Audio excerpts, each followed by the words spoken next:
Yes. So today I am joined all the way from Bali by the most amazing, beautiful soul that I've had the pleasure to meet over the last year. Jessica Reid, for those of you that don't know. Jessica is a clairvoyant and allows people in general to connect with their soul's purpose. And like I say, I had the pleasure to connect with you. It would have been Christmas, I think, last year, just before Christmas. You did my very first reading, and you'd been recommended by a friend. So welcome.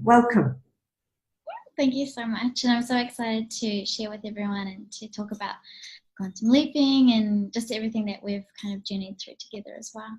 Yes. Now, talking about the journey that we've had together, obviously, initially I came to you because I wanted a reading. Now, I'm no stranger to having a reading done by a clairvoyant, but what struck me, and it's just given me shivers just thinking back to our time back at Christmas, was how accurate your reading was, and how you just had the most beautiful way of not only connecting with your spirit guides, but actually being the channel through which that information came through.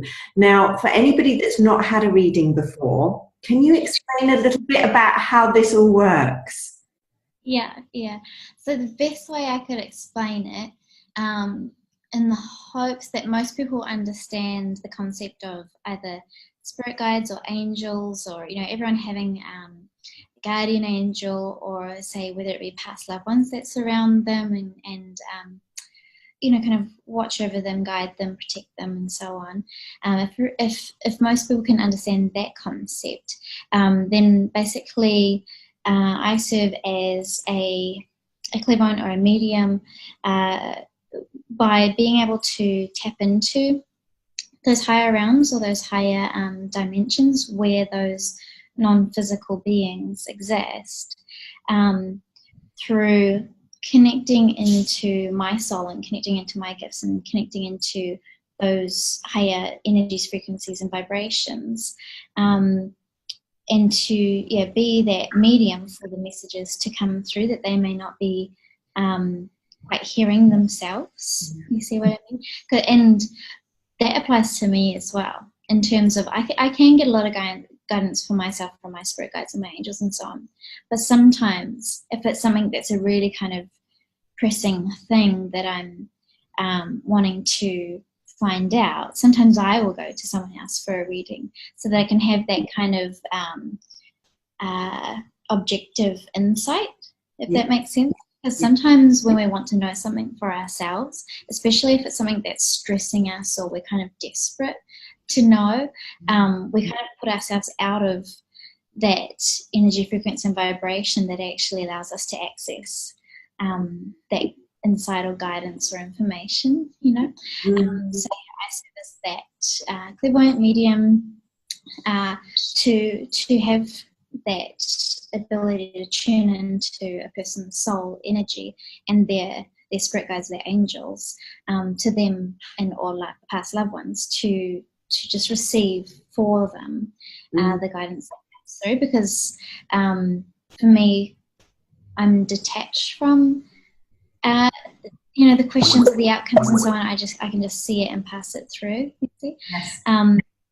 And the way I receive it is, and I've just, everyone knows I've done this ever since I was like a little toddler. My parents have told me lots of stories about how I had a lot of friends, or would say certain things that they didn't know how I knew, or I'd say certain things and my parents would be like, where did that come from? Or how did you know that? Or, it just didn't make any sense to them as to how their little 3-year-old could say or know certain things. So it is something that I was, I guess, born with. But yeah, it's something that I just kind of, when I tap into it, I will either see images or visions, just like how we see memories. Mm-hmm. Because a lot of people are like, how do you see it? Do you see it in front of you, or like, is it played on a big movie screen or something? It's just like how we see memories. So like if you think about a memory of say for you, walking into that apartment that you've now signed the lease with, Yes. if you just remember what it was like to walk in there and the rooms and what it all looked like, it's like you can see it, right? And it's not here or there. It's just kind of in your mind's eye. And that's how I see the images or the visions for other people, whether it be referring to the past, present, or future. Or I will receive messages. Sometimes I'll literally just see, they'll like spell out messages for me in my mind's eye. Or I'll just kind of feel it empathically and know it. Or I can physically feel it in my body as well, if it's something to do with either an energetic block or a physical ailment. They'll feel it physically in my body. So that's kind of just the different ways that it comes through. Or sometimes, say for instance, with the messages, they'll either kind of show it to me written out, or I'll just receive it as a thought. Or, you know how like when you think of something, if you thought of the sentence, I love you, you can kind of like, see it, or you can, it's like, it's present, it's there somewhere, if you know what I mean. Well, yeah, I remember when you did my reading at Christmas, and there were lots of things that came up, but I remember one of your last questions to me was, why am I getting Spain? Why am I getting Spain? And you know, obviously we didn't have any contracts in hand at that point in time, but you said, I can just feel something about Spain. What's going on with Spain? Barcelona in particular. Wow. I can Yeah, remember it. exactly. And I think it's Barcelona. Yeah, exactly. You just had this, you just kept saying, I don't understand. It feels really good. I don't understand, you know. And then, like I say, Barcelona came out, and then we talked a little bit further. But yes, it was interesting to see you work. And obviously, I sent over some pre-questions that I wanted answering. But the thing for me, and the reason that I chose you specifically, because there are as most people will be aware, there are lots of people out there that claim to be able to help. The thing that I liked about you was that I had just come up with the idea for Notes to My Younger Self. I knew that I needed to step into my purpose, but I wasn't quite sure on what that looked like. And the clarity that you were able to offer me on putting my ideas, things that were already in my head, into pictures and actually putting it into words was just so spot on. If I listen back to the recording now, I just keep, I can hear myself saying, oh my gosh, that's so spot on. Oh my, you've hit the nail on the head. You've hit the nail on the head.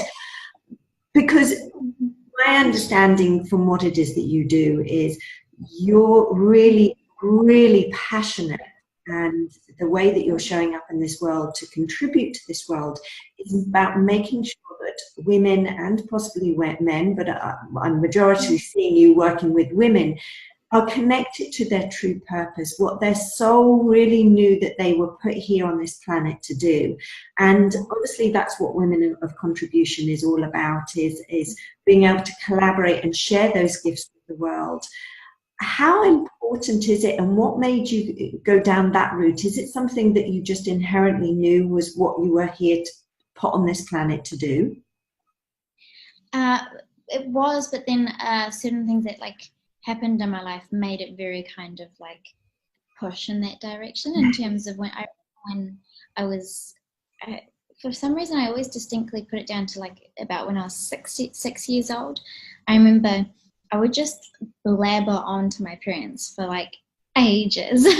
I would just blabber and be like, I'm going to do my own thing, and I'm going to have my own business, and I'm going to make all my own rules, and like, and I couldn't tell them, you know, what that was going to be, but it was like I was describing the woman that I knew I was here to be. And I think that's really kind of like the real basis of it, is knowing who you're here to be, and then the kind of so the business that follows along with that is how you're connecting adults.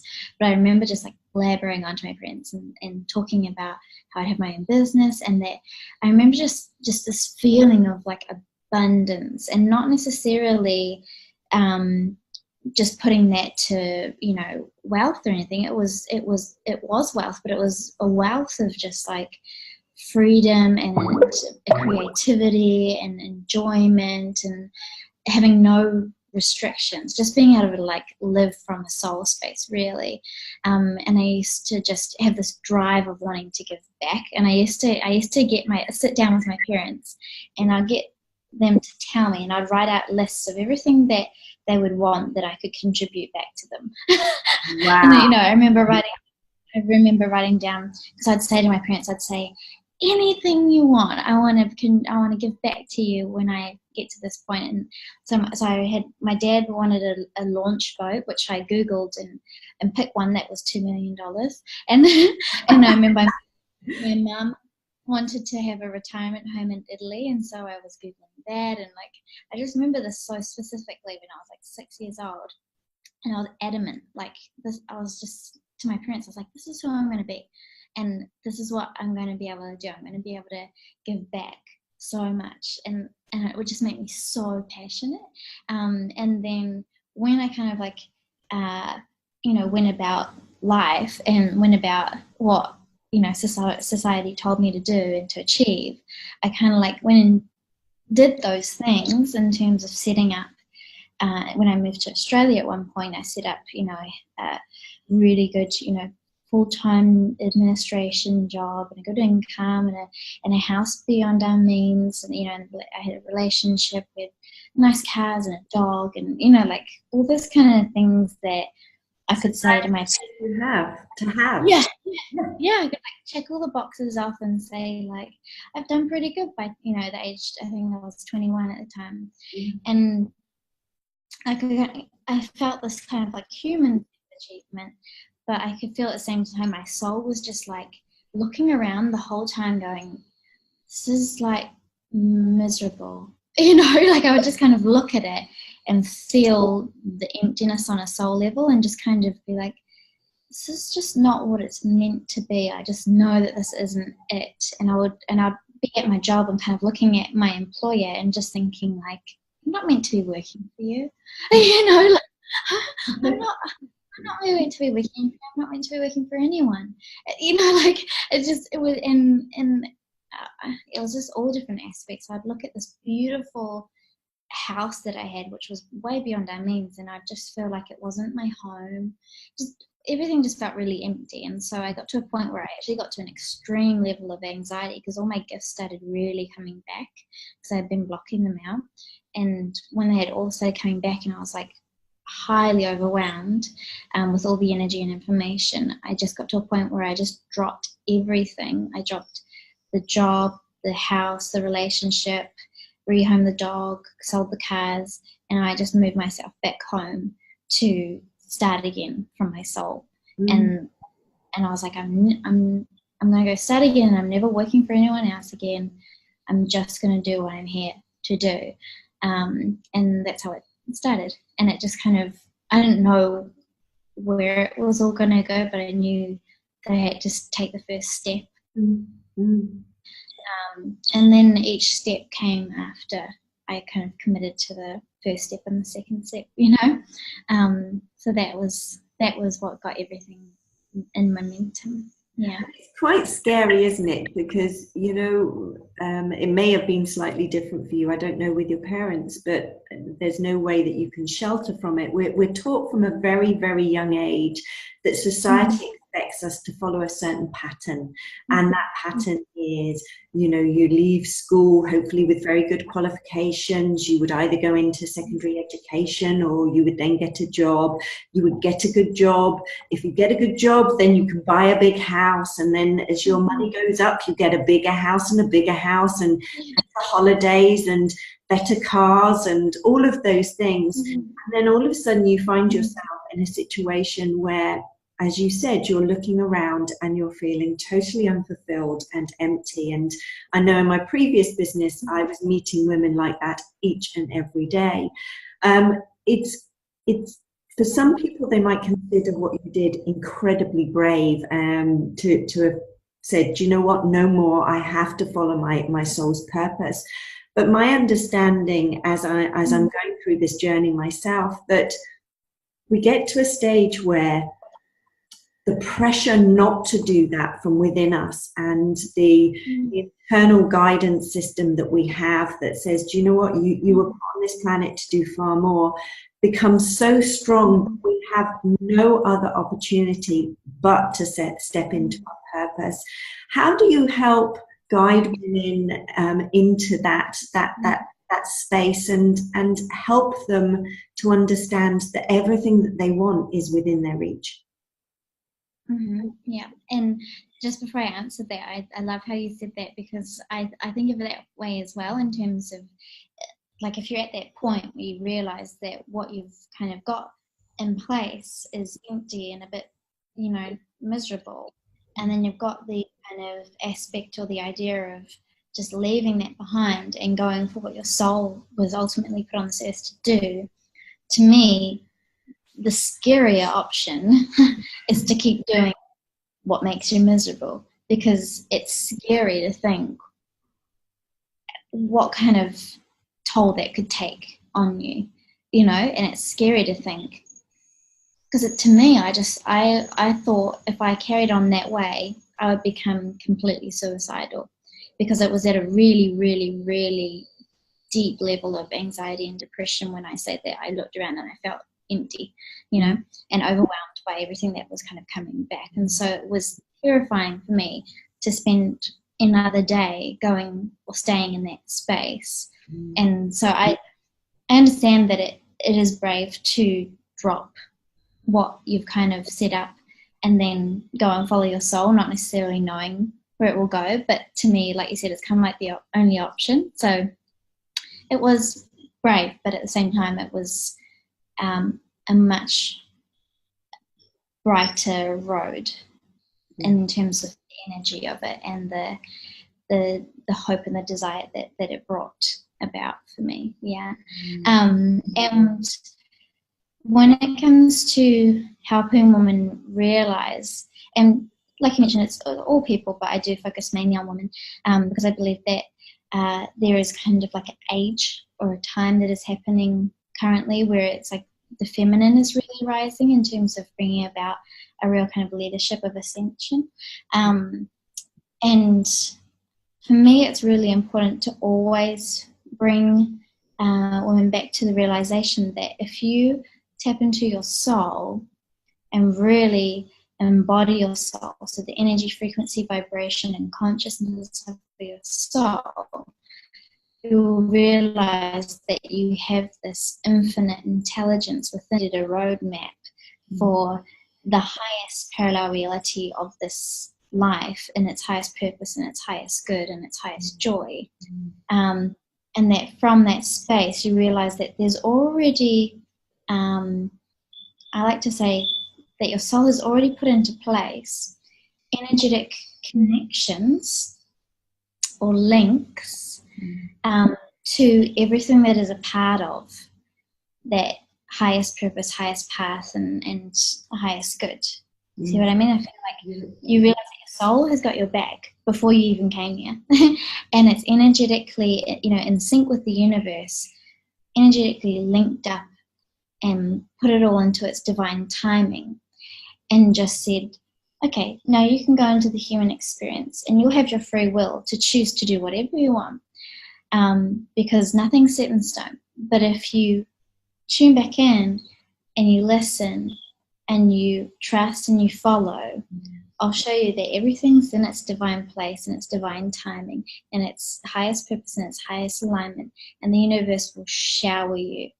It will shower you with everything that you could ever want or desire or need to be completely taken care of. Because when you show up to the universe in a way where you're committed to fulfilling your purpose in the world for the highest good, the universe is like, that's an investment. I'm going to pour my resources into that. You know what I mean?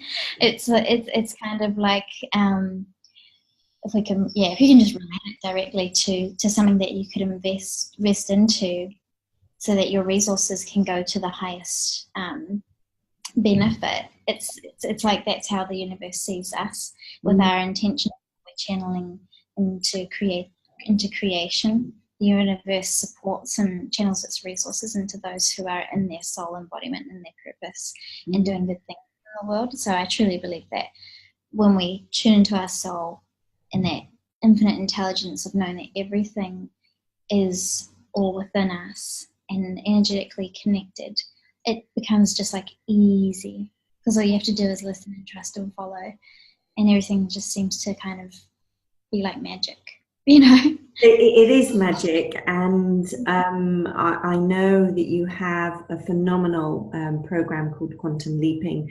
which I have taken part in myself, and just about to do it again. And from my own experience of doing this is all about the law of attraction, our parallel reality that's already there, and actually bridging the gap between the two. And I think for many, and we've been discussing this within the Women of Contribution group, is for many, the law of attraction was fantastic when it came out with The Secret, and it inspired so many people to connect to another part of themselves that had been kind of hidden and quiet for quite some time.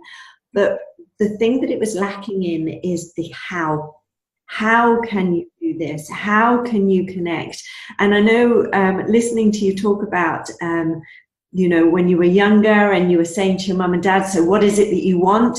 You already had vision boards from a very, very young age. You know, you're already creating that reality for the future. Could you explain to people, and then I can obviously share some of my experiences, could you share with people how quantum leaping works? Because this really is, I think, part of that missing piece of that puzzle of joining the dots and actually bridging the gap. Yeah, and I'm so happy that you so get it, because that's exactly how I explain it, in a way of, you know, there's the law of attraction and quantum physics and the understanding of how the universe works, which kind of entertains and resonates with the soul and the intuition and what we kind of know deep within. But we have minds and logic and analytical processing and everything like that. And so I feel like a lot of people learn the law of attraction or learn quantum physics and how it all works in terms of manifesting. But then, because there's not necessarily always like a step-by-step process that shows like this is how you do it, it's more of a philosophy, you know what I mean. The brains or the mind steps in and it goes, I can't get from here to there. No. I can't. And so the mind blocks us, because it goes, I can't trust this. I don't know how it works. I can't figure it out, because the mind and the brain is wired or set up for us for, you know, like survival, logic, analyzing, observing, and which is all really good and plays its part in our human experience. But we have to give it something to understand for it to get on board and say, this is a logical process. This is something that will be safe. It's good. You know, we can trust it, and it drops its resistance. And so that's my intention with the quantum leaping, which is something that was taught to me by my spirit guides, and I processed it and practiced it first before I put it into the course. But yeah, it's really the intention of creating a step-by-step process and a meditation process that leads people through the actual quantum leaping. And so when I first started doing the workshops, it was a 5-hour workshop, so it's hard to put briefly. With the best way I can put it briefly is that quantum leaping is about utilizing quantum physics and the law of attraction and the awareness of our soul's consciousness to realize that within us we have infinite parallel realities of how our life can go, and those parallel realities are built by different states of consciousness, right? Because one certain state of consciousness is going to create and attract a certain reality, and then another parallel state of consciousness is going to create and attract another reality, right? So that's the basis of these parallel realities. And so if you think of it this way, it's like we can choose whatever state of consciousness we want to embody, and each different state of consciousness is going to create a different reality. But through quantum leaping, you're intentionally getting to really discover and know the state of consciousness of the parallel reality or the vision that you have, so that you can then step by step embody and really channel and really activate the state of consciousness of your desired parallel reality, right? So say, for example, you can have your current reality, which is a parallel reality, of all the different options. And that is built upon a certain state of consciousness that is creating what you see in front of yourself. And then you have like a desire or a vision for a parallel reality that may not yet be here in your current reality, right?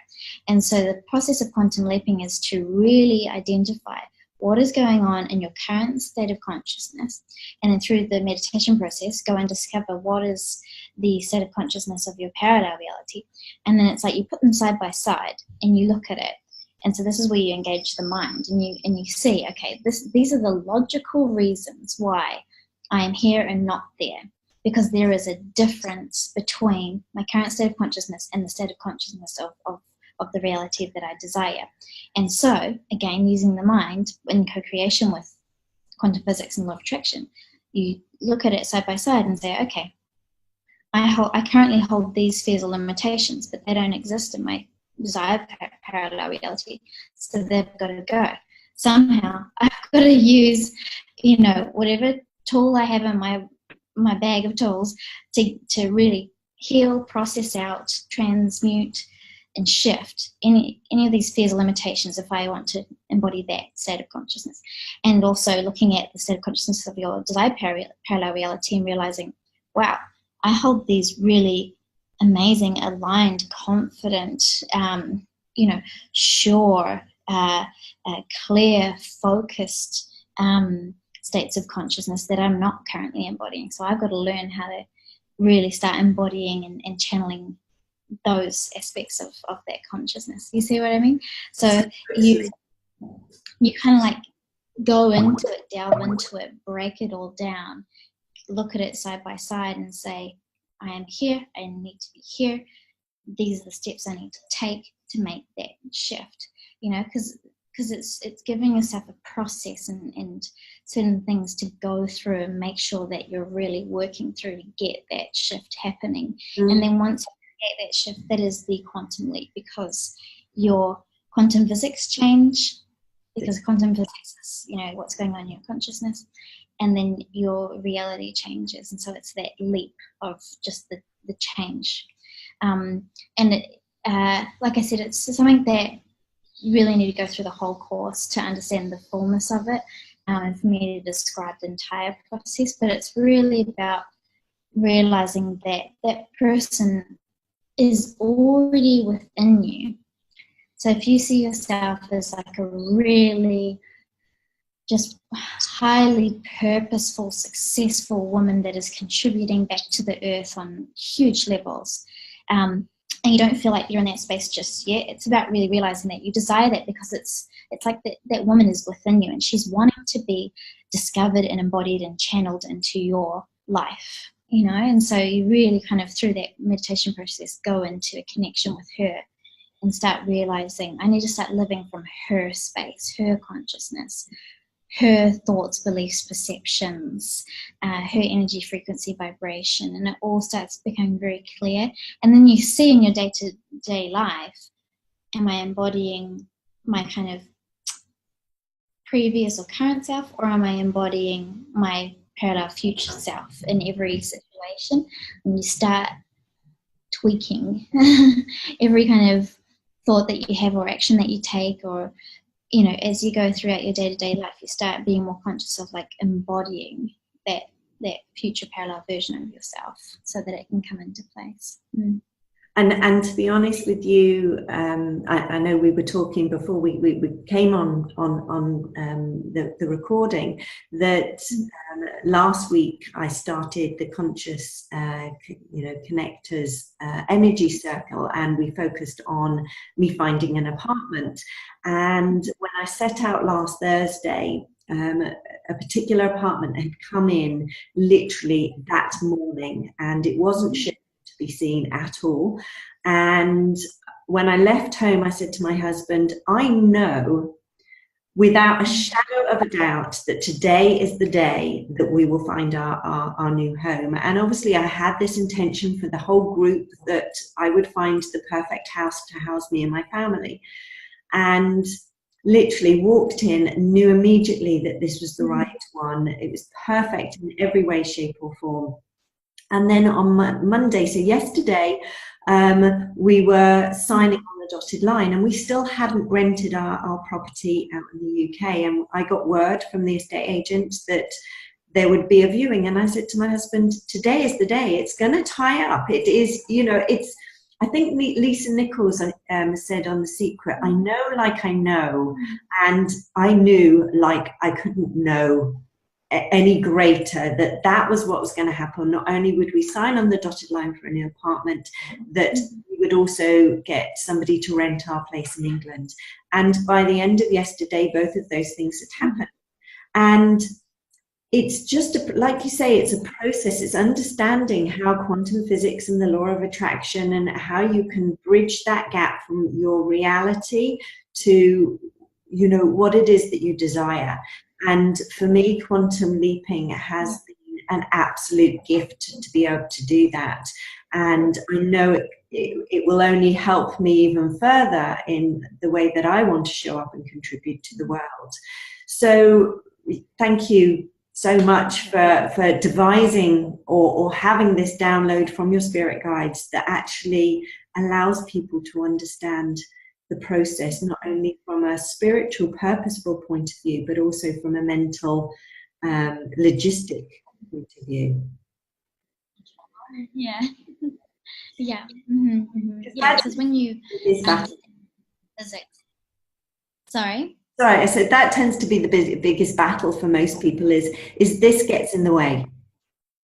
Mm-hmm. Yeah, and so within the course, I teach the very kind of foundations of quantum physics, because once the mind can see like a scientific explanation of how it works, and then it can kind of see that is logical, it can trust that. And so then when you give it a process to utilize that information to create a result, you can feel the mind almost being enchanted by it. Like, how can I make this work? How can I really take it to its highest potential? So, as opposed to going, I don't understand. This doesn't make sense. So I can't just trust something that,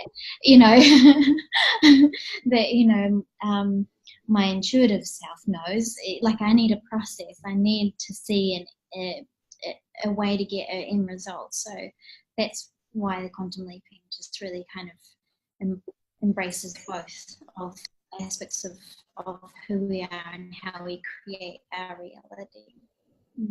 And to be honest with you, you're living proof of that. I know you're currently in Bali. I know that you are getting ready to go off to Sri Lanka. I know this year already you've been in the States, you've been in Hawaii, you've been at the Hay House Convention. So you've done all these amazing things that your soul knows that you're meant to be doing. And my wish for everybody in the Women of Contribution is that they not only connect to their soul's purpose, they take that first step in embodying it and understanding how they can better serve not only themselves, but obviously the greater world, and contribute to the world in the way that they're meant to. Now, time is running away with us, and I could actually speak with you for hours and hours on end. And every time I do speak with you, it brings up emotion. So as you've been talking, I've been kind of like trying to fight back some tears, because I don't know, there's this connection that comes in, and just elevates my soul. It just makes my heart sing when I listen to you talk about what it is that you do. So I know that people can get hold of you, and I think you're going to give me a link so that I can post below this session so that people know exactly how to get a hold of you and learn more about what it is that you do. But from your perspective, is there any last words you'd like to say to our lovely women of contribution about stepping into their power and their gift? I mean, I always like to share that if you just tap into your soul already knows, and if you listen and trust and follow with those inspired actions, for me, that's the best thing that you could do if you really want to fulfill your purpose and live your highest life path. And I always love to finish by sharing the quote by Wayne Dyer, which is, I think it's "Don't die with your music still in you," or it's "Don't die with your song still in you." Either way, it's very much the same essence. And it's just that essence of, like, if you've got music to play or a song to sing in this world, like, don't die with it still in you. Like, let it be shared and seen and received and loved and adored, and really kind of have that create an impact. Because I always think of, I don't think of dying, but I always think of, like, I just have this essence of when it is my kind of last few days, I just always think I just want to feel like I completely gave my purpose to this world, and that reached as many people as possible and put love in their hearts. So I think that's just always something beautiful to finish with. Thank you. I know following on from that, I think they say that the graveyard is the richest place in the world, because all of those dreams, passions, desires, soul purposes are dying with people. And it is very frightening taking that first step, but through your help and many others, people are able to do that. So from my heart to yours, I just thank you so much for enabling me to fully understand my purpose and what I'm meant to be doing here, and for taking the time out to jump online and actually share it with the rest of the women of contribution. So thank you so much. You're so welcome, and thank you so much for all the work that you do and for having me. Wonderful. We will speak to you soon, and I know if people want to make comments below, they can make comments, and you're in the group, so you're there and you can answer them. But thank you so much, and I'll speak to you soon. Thank you. Bye. Bye. Bye-bye.